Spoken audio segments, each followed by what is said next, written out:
ఫలితాలన్నీ ఇంకా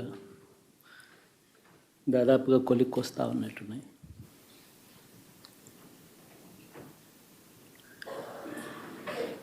చూసిన ఫలితాలు జరిగిన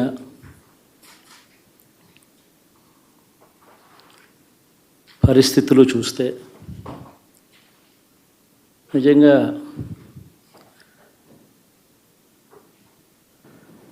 ఆశ్చర్యంగా కూడా ఉన్నాయి.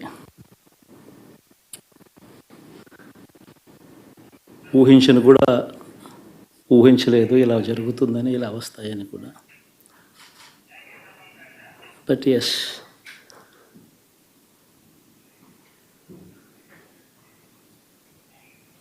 అమ్మఒడి అందుకున్న 53 లక్షల మంది తల్లులకు మంచి చేసినాం, పిల్లలు బాగుండాలి, వాళ్ళ చదువులు బాగుండాలని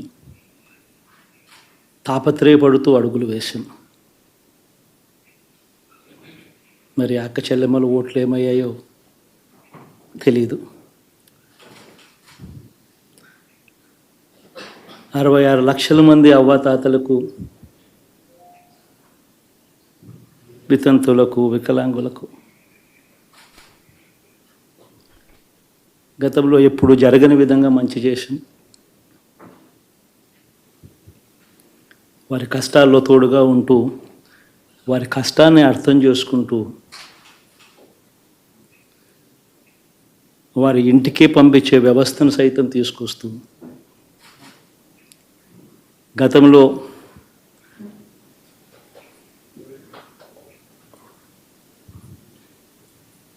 మా ప్రభుత్వం అధికారంలోకి రాకమునుపు ఇస్తూ ఉన్న చాలని పెన్షన్ నుంచి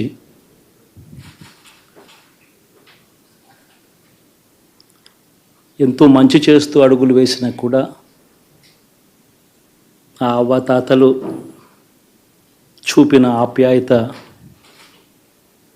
ఏమైందో కూడా తెలియడం లేదు. దాదాపుగా 1,05,00,000 మందికి, పొదుపు సంఘాల అక్క చెల్లెమ్మలకు మంచి జరిగిస్తూ, వారి కష్టాలనే మా కష్టాలుగా భావిస్తూ, ఇచ్చిన ఏ మాట తప్పకుండా అన్ని రకాలుగా వాళ్ళకు అండగా ఉంటూ, ఆసరాతో తోడుగా ఉన్నాం,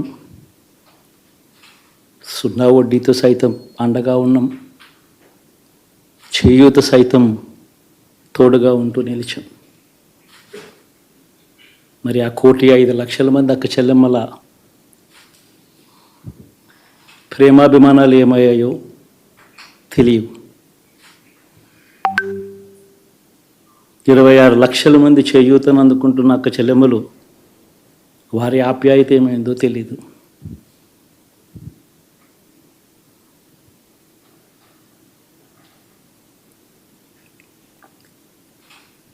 పిల్లల చదువుల కోసం ఏ తల్లి ఏ తండ్రి ఇబ్బంది పడకూడదు అని మొట్టమొదటిసారిగా పూర్తి ఫీజులు ఇస్తూ తీసుకొచ్చి అందగా నిలిచాం. చదువుల్లో ఎప్పుడూ చూడని మార్పులు తీసుకొచ్చాం.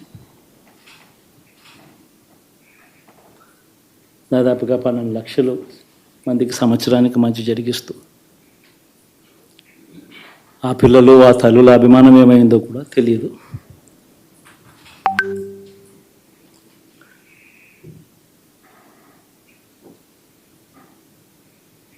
దాదాపుగా 54 లక్షల మంది రైతన్నలకు గతంలో ఎప్పుడూ చూడని విధంగా, జరగని విధంగా పెట్టుబడికి సహాయంగా అందించే కార్యక్రమం మొట్టమొదటిగా జరిగింది మన ప్రభుత్వం వచ్చాకే.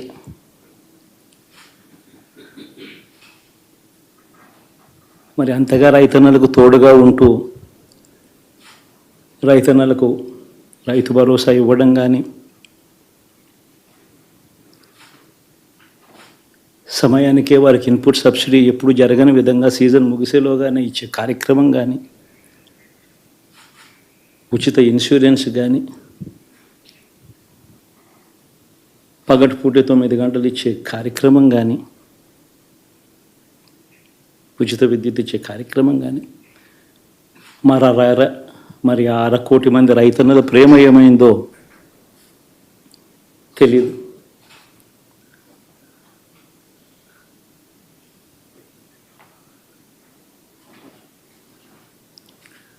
మరి ఇన్ని కోట్ల మందికి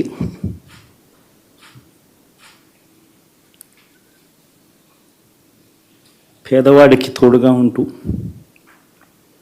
ఆటో డ్రైవర్లు నడుపుకుంటా ఉన్నవాళ్ళు ఆటోలు దోలుకుంటూ టాక్సీలు దోలుకుంటూ ఇబ్బంది పడకూడదని వారికి అండగా ఉంటూ ఓ వాహనమిత్ర,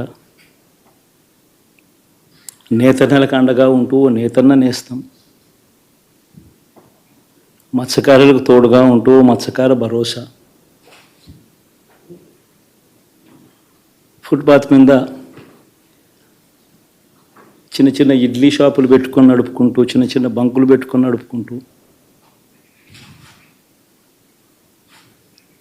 చిన్న చిన్న వ్యాపారాలు చేసుకుంటా ఉన్న వీళ్లకు, నా అక్క చెల్లెమ్మలకు, నా అన్నదమ్మలకు మంచి జరగాలని ఆరాటపడుతూ వాళ్ళకు ఒక తోడు, నా రజకులకు, నా నాయి బ్రాహ్మణులకు, నా టైలర్లకు అని అండగా ఉంటూ వారికి ఒక చేదోడు. మరి ఇన్ని లక్షల మందికి ఇంత మంచి చేసి, ఇన్ని కోట్ల మందికి, లక్షలు కూడా కాదు, కోట్ల మందికి మంచి జరిగించి, ఎప్పుడు జరగని విధంగా మేనిఫెస్టో అంటే ఒక చెత్తబుట్టలో పడేసే డాక్యుమెంట్ కాదు. ఒక మేనిఫెస్టో అంటే ఒక బైబిల్ అని, ఒక ఖురాన్ అని, ఒక భగవద్గీత అని మొట్టమొదటి రోజు నుంచి కూడా భావిస్తూ ఏకంగా 99% వాగ్దానాలు అమలు చేసి అంతే చిత్తశుద్ధితో ఆ మేనిఫెస్టోను కూడా అక్క చెల్లెమ్మల ఇంట్లోకి తీసుకొని వెళ్ళి చూపించి మీరే టిక్కు పెట్టండి అనే నిబద్ధత గల ప్రభుత్వంగా పనిచేసాం. ఇప్పుడు జరగని విధంగా పిల్లల చదువులు, పేదరికం పోవాలి అని అంటే పిల్లల చదువులకు క్వాలిటీ ఎడ్యుకేషన్ అవసరం అని మొట్టమొదటిసారిగా ఇంగ్లీష్ మీడియంను వ్యతిరేకిస్తున్న వాళ్ళందరూ పెత్తందారులతో యుద్ధం చేసి సైతం పిల్లలకి ఇంగ్లీష్ మీడియం తీసుకొని రావడమే కాకుండా టోఫుల్, ఐబీ లాంటి కళలు కూడా కలం. ఆ పేద పిల్లలకు అండగా నిలబడాలని, తోడుగా ఉండాలని, వారి చరిత్రలు మార్చాలని, ఎప్పుడు చూడని విధంగా గ్రామ స్థాయిలోనే సచివాలయ వ్యవస్థ, వాలంటీర్ల వ్యవస్థ తీసుకొచ్చి ప్రతి ఇంటికి సేవను అందించే కార్యక్రమం చేశాం. వివక్ష లేకుండా, కరప్షన్ లేకుండా దాదాపుగా 2,70,000 కోట్ల రూపాయల పైచిలకు ఇంటి వద్దకి అందించగలిగాం.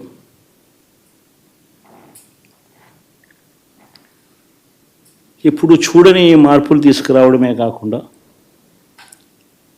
ఒక చదువుల రంగం అయితేనేమి, ఒక విద్యారంగం, ఒక వ్యవసాయ రంగం అయితేనేమి, ఒక వైద్య రంగం అయితేనేమి, ఏ పేదవాడు ఎప్పుడూ ఇబ్బంది పడకూడదు అని ఎప్పుడు ఊహించని విధంగా మార్పులు తీసుకొస్తూ పేదవాడికి అండగా నిలబడగలిగాం. విమెన్ ఎంపవర్మెంట్ అంటే ఇది, మహిళా సాధికారత ఇది అంటే ఇది అని ప్రపంచానికి చాటి చెప్పగలిగాం. సోషల్ జస్టిస్ అంటే, సామాజిక న్యాయం అంటే ఇది అని ప్రపంచానికి చూపించగలిగాం. మరి ఇన్ని గొప్ప మార్పులు చేసిన తర్వాత, ఇన్ని కోట్ల మందికి మంచి జరిగిన తర్వాత మరి అభిమానం ఏమైందో, నా ఆప్యాయత ఏమైందో తెలీదు.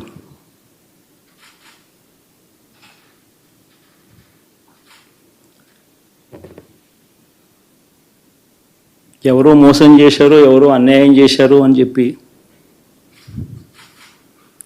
అనొచ్చు, కానీ ఆధారాలు లేవు.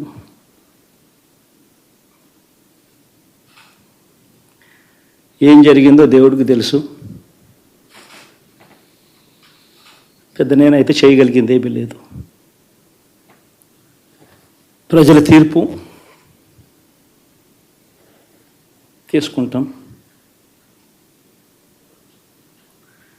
కానీ మంచి చేయడానికి మాత్రం ప్రజలకు తోడుగా ఖచ్చితంగా ఉంటాం. వాయిస్ ఆఫ్ ది వాయిస్లెస్ కింద ఈ పార్టీ తాను చేయాల్సిన పని తప్పకుండా చేస్తుంది. పేదవాడికి అండగా ఉండే కార్యక్రమంలో ఎప్పుడూ కూడా పేదవాడికి తోడుగా ఉంటూ గలం విప్పుతుంది, పేదవాడికి అండగా నిలుస్తుంది. పెద్ద పెద్ద వాళ్ళ కూటమి ఇది, ఢిల్లీలో సైతం శాసించే పరిస్థితుల్లో ఉన్న కూటమి ఇది. ఆ కూటమిలో ఉన్న బీజేపీకి, ఆ కూటమిలో ఉన్న చంద్రబాబు గారికి, ఆ కూటమిలో ఉన్న పవన్ కళ్యాణ్ గారికి, అందరికీ కూడా వాళ్ళ గొప్ప విజయానికి అభినందనలు.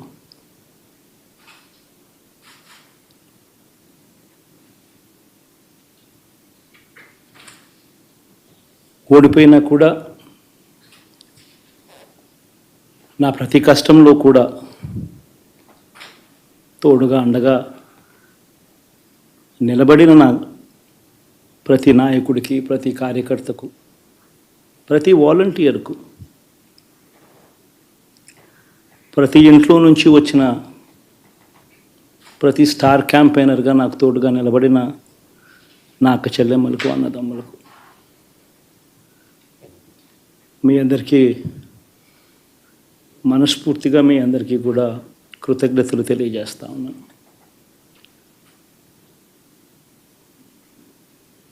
ఏం జరిగిందో తెలియదు, కానీ ఏమి చేసినా, ఎంత చేసినా ఇంకా 40% ఓటు బ్యాంకు మాత్రం తగ్గించలేకపోయారు. ఖచ్చితంగా మళ్ళీ ఇక్కడి నుంచి లేస్తాం.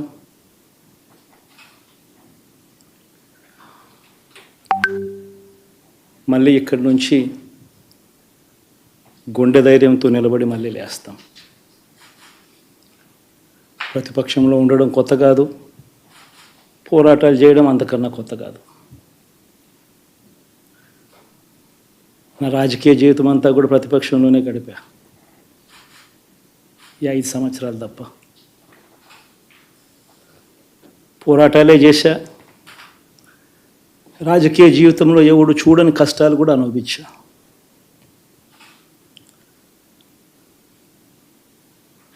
ఇప్పుడు అంతకన్నా కష్టాలు ఏదైనా పెట్టినా కూడా సిద్ధంగా ఉన్నాం, సిద్ధంగా ఎదుర్కొంటాం. ఆల్ ది వెరీ బెస్ట్ గవర్నమెంట్లోకి వచ్చిన వాళ్ళకు. Thank you.